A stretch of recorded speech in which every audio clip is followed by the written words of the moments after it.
Sticky Trifle Podcast.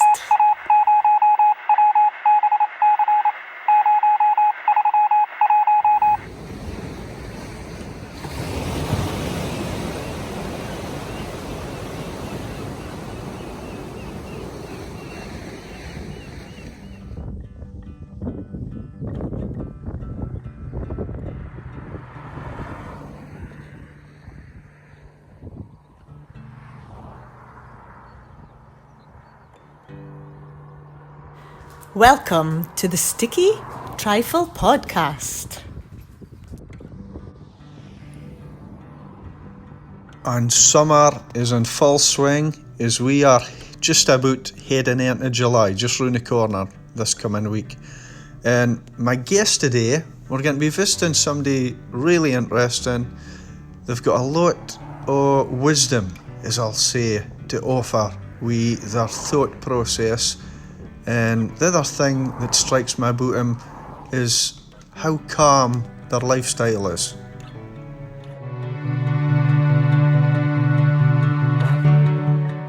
And as far as I can, anybody that's met this person in the past, if they have only good things to say about them, because they're so helpful and so kind and just a nice person overall.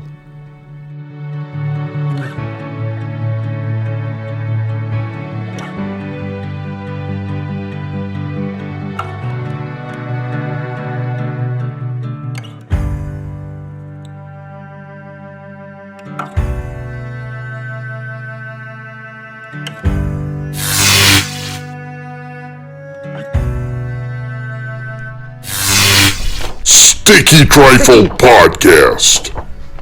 And welcome, we're here again.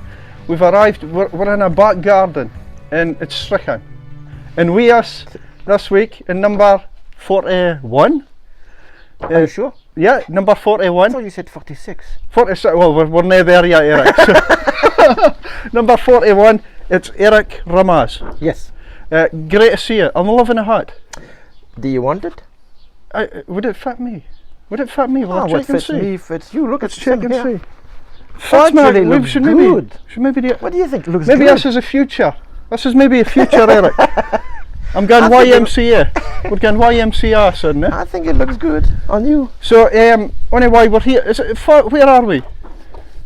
We are in Strichen, in the northeast of Scotland. And this is your billionaire's back garden. It is a little bit of France, yeah, a little part of France. A little, as you can tell, so you've got a French accent. Yes. So why are you here? I did get lost. Right, well, we'll talk. Will you have beer? Yes. He's going to have beer. But it's my garden, so... This is Hawk's Head. Okay. Hawk's Head. I've never... And I do like beer. I've never tried this one before. Never had a Hawk's Head. Nearby, actually, so that's to us. Right, let's say cheers. Tiens, santé. Which means Cheers. cheers in French. Yes, that's Right, okay. Right. Okay, let's taste this. Yes. I like it. Not sure if you do. I like it. Well, give me a second. Yes, it's okay. It's not bad. Yeah. Aye. Okay, so for people watching, some people know you very well. If they're watching, I know they will be. And there's some people going, where's this guy? Where's this accent? So it's France. You're originally yes, from. right, that's right. What happened? Why are you not still in France? Well, in '87, I was a young man, 22 years old, no jobs. I met a friend who was actually doing an au pair here in Friesable, and she told me how much she liked the place. And I was I just finished the army. I was looking for somewhere to go, you know. And I said, well, I would love to go as well. And she said, well, come with me if you want to. And so she said, I'm going tomorrow morning. So I made my bag. I took my identity card, a few quid, and we both went to Scotland. Wow, just like that. Yes. And she's now your wife. No. My wife is in the back of the garden. Oh, right. So what happened to that other person? She's in England. She got in contact with us, with me, through Facebook a few days ago, just saying hi. So she moved. She's still in the UK, but to a different part. And no, she was just a friend. Our brother was a good friend. Yeah. And that's how she knew me. And I really did not know her that well. Yeah. It's just an opportunity to. And you still think about her? Oh no, she was just a part. Really, So what about your wife? How did you meet your wife? Well, I met her in Fraserburgh.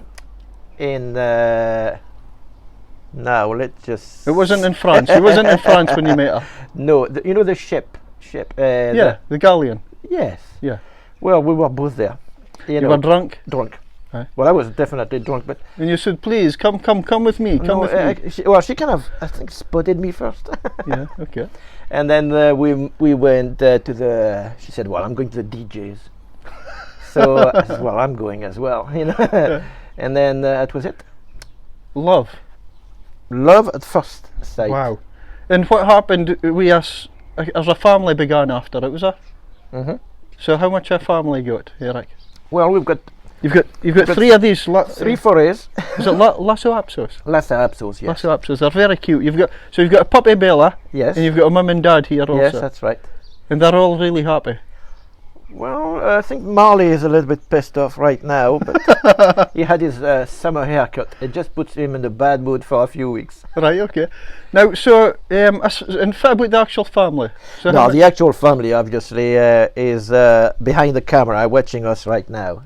Right. So you've only one. Yes, one and only. Ah. She took a long time to be conceived. And so what age is your daughter? 16. 16. Okay. Yeah. And she's like. Well, I'm not sure if you can we say daughter or should we say son? No, she decided to change gender. Ah, right. So transgender. Well, I'm not Is it sure. I'm not sure transgender? of the details. Right. Okay. Right. Really cool. And so. So I had a daughter and I have a son, but I find it hard to say him. So I still say her, but he forgives me or she forgives me. That's really interesting you're saying, because I've had the same kind of thing happen in my life and I. Oh yes, it happens everywhere. So how was that for you? Was it hard to start with, or was it quite? No, I think if somebody was to be blamed, and I'm not saying somebody should be blamed, but I think I'm partly responsible from the way my wife and we brought up Emily, and I think as a free thinker and as you can do what you want, be happy and. Exactly. I've always thought if you can't be yourself in life and you hide away, you'll never be entirely happy. You've got to be you. That's right. Yeah. At this age, he wants to be that way, and even so, it is difficult for a father.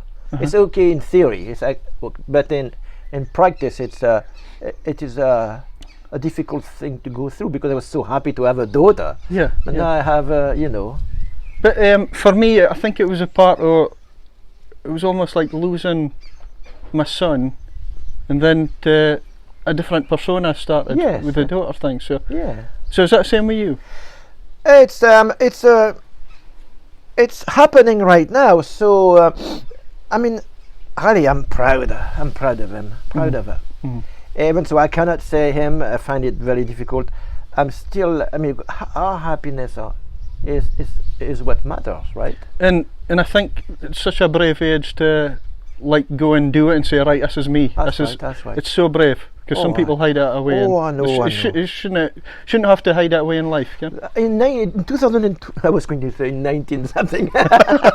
In 2021, if we can't, especially in this part of the world, in Europe, yeah, if we can't be more, if we can't change and become a bit more than what we were as a civilization, as a population, yeah, if we can't move on, then what? It will never happen. So let's talk about back to France also. Which part of France was you from, Eric? Normandy. Normandy. Yes. Do you miss it? No. So you come in here, staying at Strichen. Is it just it's not a place you go back to in Normandy? We used to go back every year or two, but with a pandemic and everything, it just made things slightly more difficult, or maybe gave me an excuse not to go back so much. I'm just happy here right now, And so, how about you're saying happy? Have you ever had struggles yourself with Can we say depression and Yeah, things, you or- can ask. So, I think you're referring to me stopping my job as a lecturer. yeah, yeah, because yeah. you used to teach at Yeah, college. yeah, definitely it was a difficult phase at the time. I think I was burnt out. I mean, I had enough with the job. Was it students or was it just the Oh, actual no, job? That was just. I felt trapped.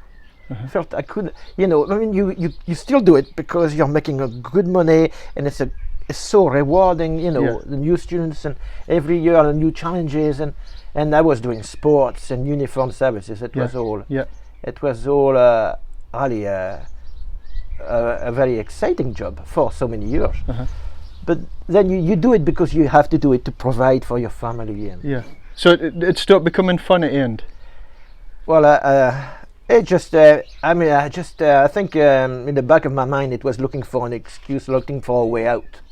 And I was so happy when I was applying for different jobs, for a pizza. I applied for working in a pizzeria, working even ladles. But I applied for working with Cornerstone as well, and working with people with learning difficulties. So support work. Yes, I'm a support worker. You're doing that now. Yes. And how are you finding it? Oh, it's so. The stress is really good. There's no stress. I mean, as long as you're spot on with the maids, make sure everything is done properly by the book. Yeah. It's such a rewarding job, I found out also. I used to work with Choices. It was Yeah. a place called Choices, based at Banff, and I was up at New Deer. And if the clients didn't get the right medication, I could cause a big problems the rest of the day. That's right. But I liked the job, but I didn't like. Do you do sleepovers? Yes, I do. How do you find out? I didn't like a sleepover. 2 stuff. sleepovers a month. Oh, that's not bad, then, is it? Do you sleep though? I do now. Aye. It is. You think you would sleep, but your mind is always on the ready. You're always listening. Yeah. But so I'm very relaxed there now. I managed to sleep. No, I love it. It's like going on holiday for a day. That's Aye, it. See, the other thing I was going to mention now, because you're doing support work, and you lead quite a therapeutic life. Would I be right saying that? I think I've always done that. I always tried to be good to myself, be good to my family, be good to my pets. We know if you do the wrong thing, it always comes back. And, Aye, later in life. you get it's karma. Full but circle. Happening now. If you're not good to yourself or good to your friends, you will pay for it. and so, like, you got, when we're talking mediation, you do yoga. Am I right saying that? More Tai Chi. I still do yoga. I still do a bit of stretching, but Tai Chi is my favorite. So, right so now. how did the Tai Chi begin? Was it yoga originally? No, Tai Chi is. Well, I had many students over the years, and one of them was a Tai Chi instructor. Well, she did a martial art instructor, and she could do a lot of different martial arts. And when she mentioned Tai Chi, I thought, oh, I always wanted to learn.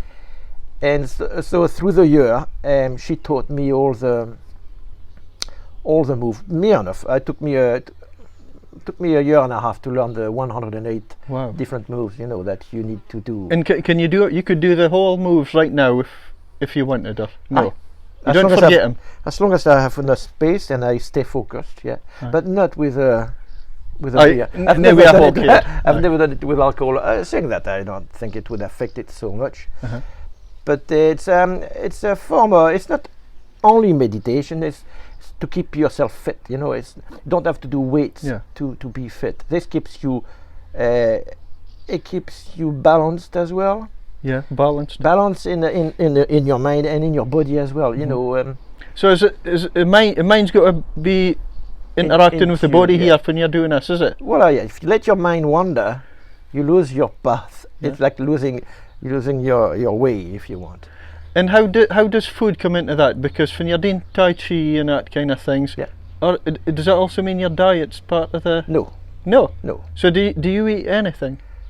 Yes. I'm not. I am an omnivore. I eat a lot of meat, and In fact, if somebody in this house was to follow that kind of step, would be my teenager here, because she doesn't eat food.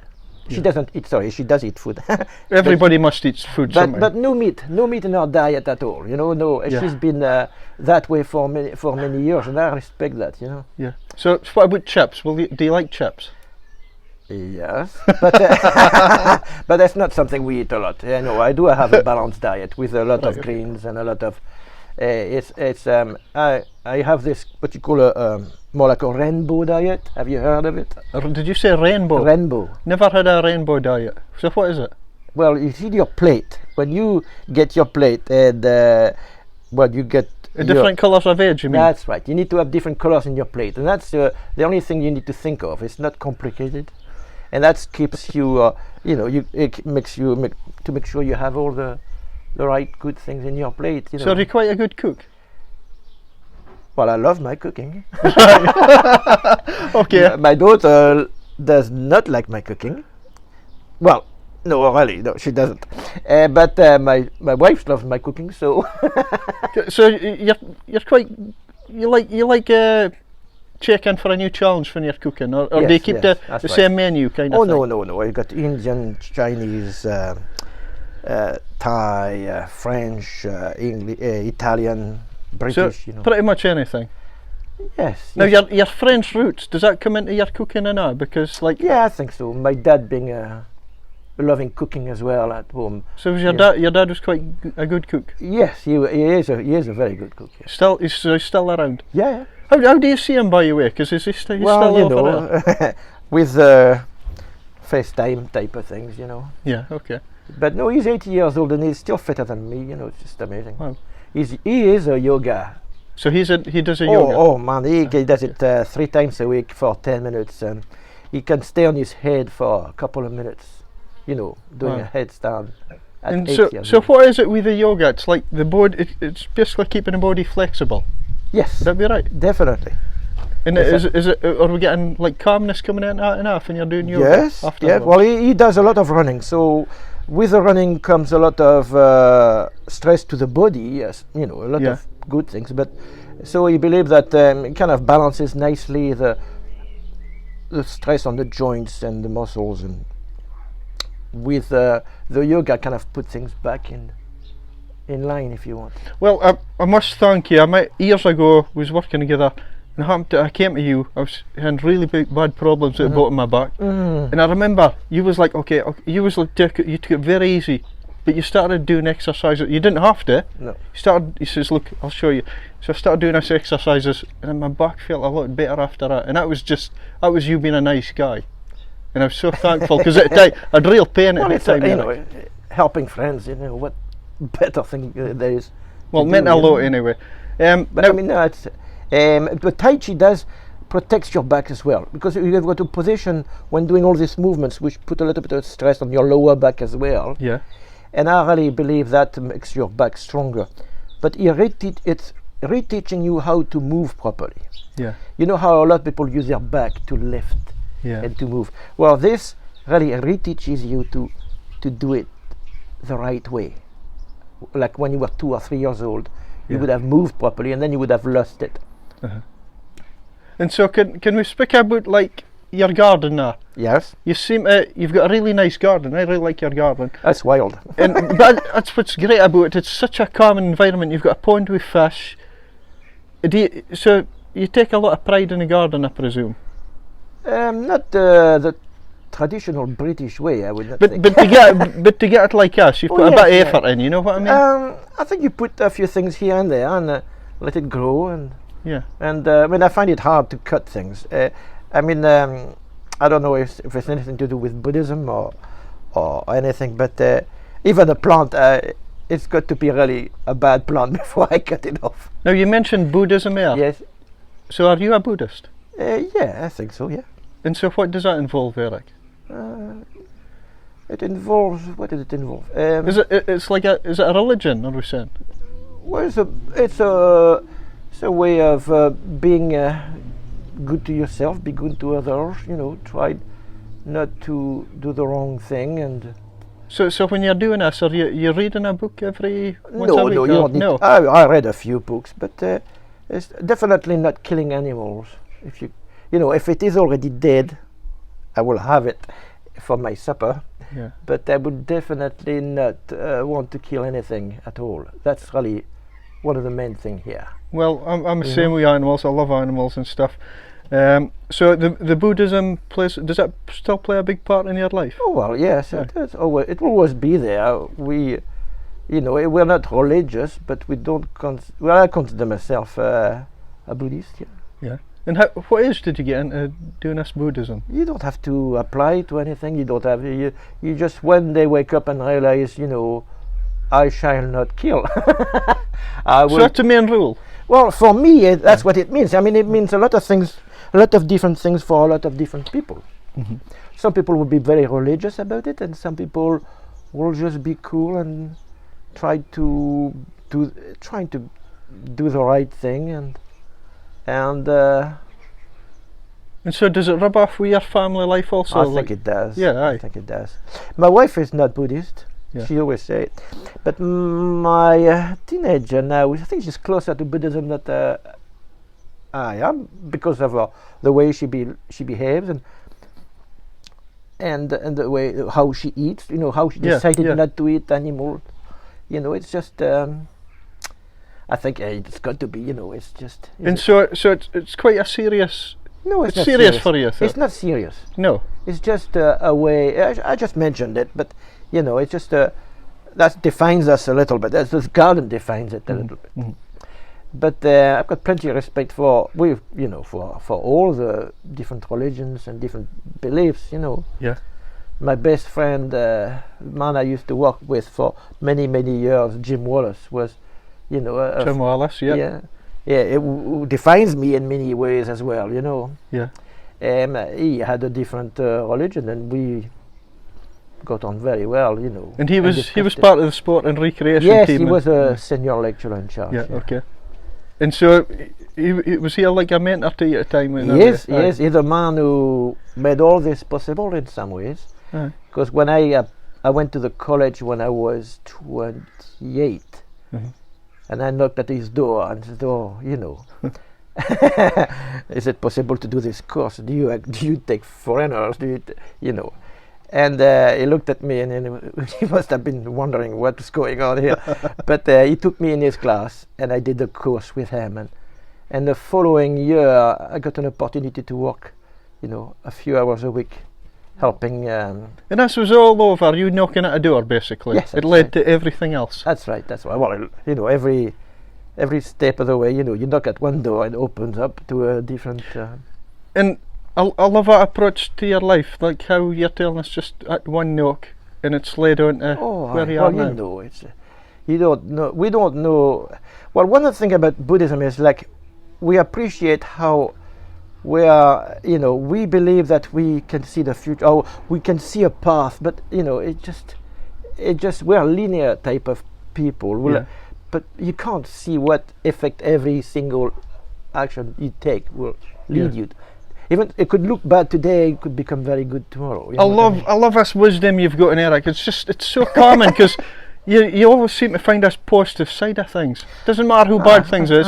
That's right. Losing the job at the college and going, being stressed at that time, and now I'm working with people at Cornerstone, and it's it's great to. Because I do believe I bring a lot of happiness to their life, and you've got that's what I like about you. You've got a real sense of humour also. Right now we're very serious. We are. Let's talk about the fun things. Okay, fun things. You like RC planes, which is remote control planes? Yeah, it's not fun. I thought it would be fun. Oh, it's very stressful. Right. Okay. So you build this plane. Every time you say you build this plane, you spend. Oh, a lot of hours. In my case, I designed them from scratch, right? I don't. So what? You go online, you buy all the parts. Well, the thing you need to buy online is mostly from China is a receiver. So you have a radio which sends a signal to the plane, so that the plane will move one way or another. Right? Why did you get started in this RC planes, by the way? Was it just an interest to start with? It's flying. It's flying. I've always been He's laughing. I was liked the idea of flying and the idea of floating.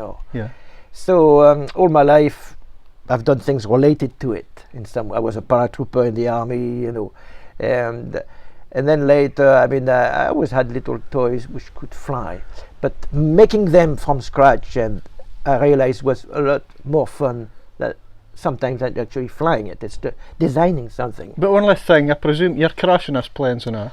Oh yes. Is that like, that must be horrific when you're going, no, my plane. Definitely. You get used to it, but it is... Have you got cameras in us planes? Yes, I do. So you're spying on people in their gardens when they're sunbathing naked? Well, those ones are going really fast. In fact, like you can't fly them here. If I go up to the hills, and you've got a little camera which tells you where you are, so you've got your goggles on, so it's like the Quest type of, design, and so you can see where you're going, but it's very hard to know where you are when you are when you're up there. It just everything looks so different, so you can get lost and so you've crashed one before, oh yes, trees. And what we talking money wise? Like when you're creating these things, is it expensive? No, the way I do it, it's all recycled. I recycle. I love to make things hard for myself. Right. So here you have plastic bottles stuck together with glue. You have foam that you can get at B&Q. You've got... so it's your own designs? Yes. Right. But I've got people... I have a friend on Instagram. He's from Africa. And they do the same. Even with a lot less than I have. And they managed to make them fly as well. It's just amazing what these guys go up to. It's just, and then, one of them is building them, is just starting. So I'm helping him, because he's making obviously the mistakes I made a few months ago. So is this like a club? Is it a club here? Oh, there is a club here, yes. There's a club here? Yes. And you're part of it? Not anymore, no. Did they throw you out? No, I left. We don't want you, Eric. You're causing too much problems. No, I just left. They have a lovely field. It's a lovely group of folks, and they have a field where they fly their planes, and they got a lot of rules that we follow. You have to have your license and your insurance, and so license and then insurance. Oh yes, you need. You have it's like a mini driving type of license. And is there people complain sometimes if you're going to, somebody come to your door and go, listen, I don't want you filming me past. That's right. But no, I go away from people. I try not to annoy it. Aye. I do like drones as well, and I know some people resent it. So, but no, I fly my things away from folks. If I had a drone, it wouldn't be good for me, Eric. I would be like flying miles past people's windows, and I'd be wanting to look in, see what they're up to. I'm getting a new drone soon. We could maybe try it. This drone style, I would give you such an interesting view. You could have the drone floating from there instead of being stuck in this position. It could just go around, and you could do so much more. So do you put videos online with us? Yes, I will. We've got a few, but that's my next project. I'm going to do a little YouTube tutorial thing, about the thing that I learned about how to make the planes and how to fly them. And what I've done is I've done a little website type of thing about the northeast of Scotland, where are the nice places to fly. Oh. And yesterday we went to a place between Pennon and after Killican. It's a bird. Oh, I know where you're at. There's birds, puffins and stuff there. Yes. Can't remember the name either. It's beautiful. You should see it. I've been once. Yeah. And we discovered this because of my new interest in flying, trying to find places on the coast. You'd get really good footage of the birds there, eh? Oh, it would be beautiful. It will. We got a few good pictures. But and then you'll get somebody complaining saying, "There's a guy who's been flying. I want him prosecuted." I'm trying to stay away from the birds, obviously, but there is a lot of coast here, and a lot of people from Edinburgh and other places in Scotland are looking for new places to go and fly their planes. Yeah. So if I find a new place, nice and safe without people around, I'll share it with them. And absolutely. So see life nowadays, then. You're enjoying life, are you? Oh, life is good. So far, so good. And so, what's the future hold, Eric? For like, are you always going to stay here? No plans to move, or? No, I think we're going to stay. We are planning to get a camper van again, to build, a camper van out of a minibus or van, and that would take us to the coast and to go around Scotland, maybe even England. And so it could be a next project. Building this camper van that thing. will be the next project. Yeah. Is it like an old one? You're going to refurbish it, kind of thing. Yes, not too old. Hopefully, something which can. So you're like, are you a millionaire or something? Have you got loads of money? Or? No, I'm a retired teacher. Right. Actually, well, you still look young, and I can see you're young at heart. Well, yeah, on a good day. Aye, right. Now, the other thing before we go, I was going to mention the fitness thing. Mm-hmm. Did you used to do like mountain climbing and walking and stuff in that? Do you still do it? No, I did. We did some hill walking, but this was Jim Wallace again. That was his thing, I mean, really, he's a man. You've got to go and see him. Actually, he'd be going out on a Friday till a Sunday, would he? Yes. I mean, the man has done all the Munros twice over. All the hills. Wow, that's like no stopping. And the Cobbets. So, well, I should really get him on in future, should I? Oh, this is a... You're not the first to mention his name. Oh, no. I mean, so, if you're listening, Jim Wallace. Jim, you're next, and I'm looking forward to see you.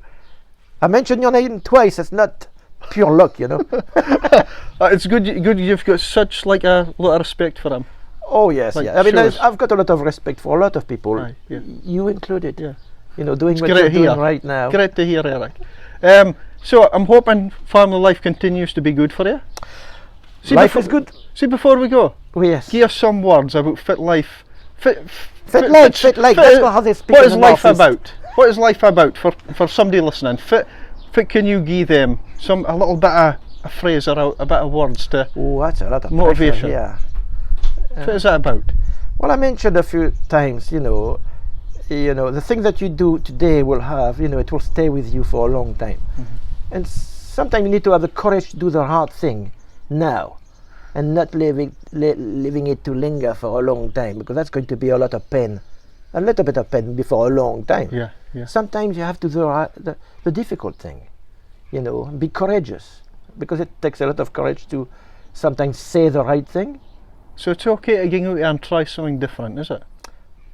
You've got to, I mean, in a few years all this will be gone. It will be a new generation. If we don't do it now, and they'll be on their phones non-stop, right? Well, that's a new generation. It's just, I love the technology, being able to speak to anybody on the planet, to do anything. It's just no point being scared. You just accept it. Uh-huh. Stop. Just obviously knowing what is right and wrong, and the technology brings a lot of problems. I appreciate that, and we are aware of it. But there's no point, going against the flow. The first time embrace it. The first man who discovered fire, and I'm sure his wife was like, "Wow, wait a minute, a fire? What do you think you're doing here? This is dangerous. No fire in my house." And then the next one discovered the books, or reading, or making, printing, and writing things. And I'm sure a lot of people are used to say, "Whoa, writing? What do you think you're doing?" And now it's technology, the phones, it's being in control and connected to everybody on the planet. It's just you have to go with the flow. Right.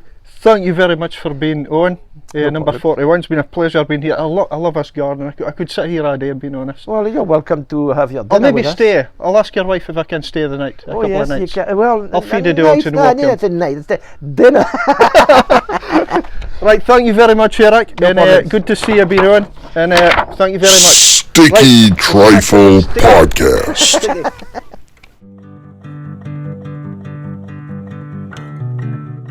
And along with RC plans, Eric has also got some different kind of pets.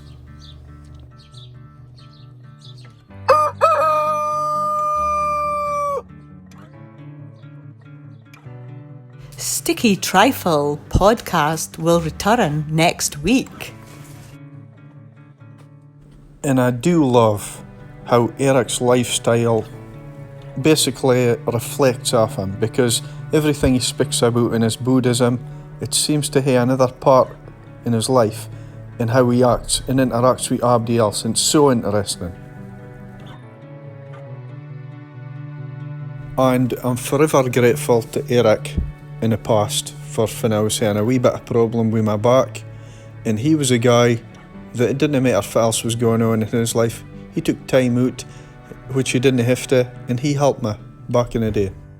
And it's the little things in life that matter. And Eric's kindness and faith rubs off in his pets and his lifestyle also.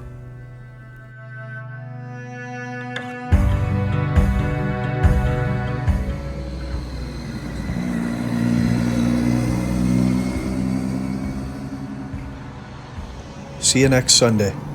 Bye.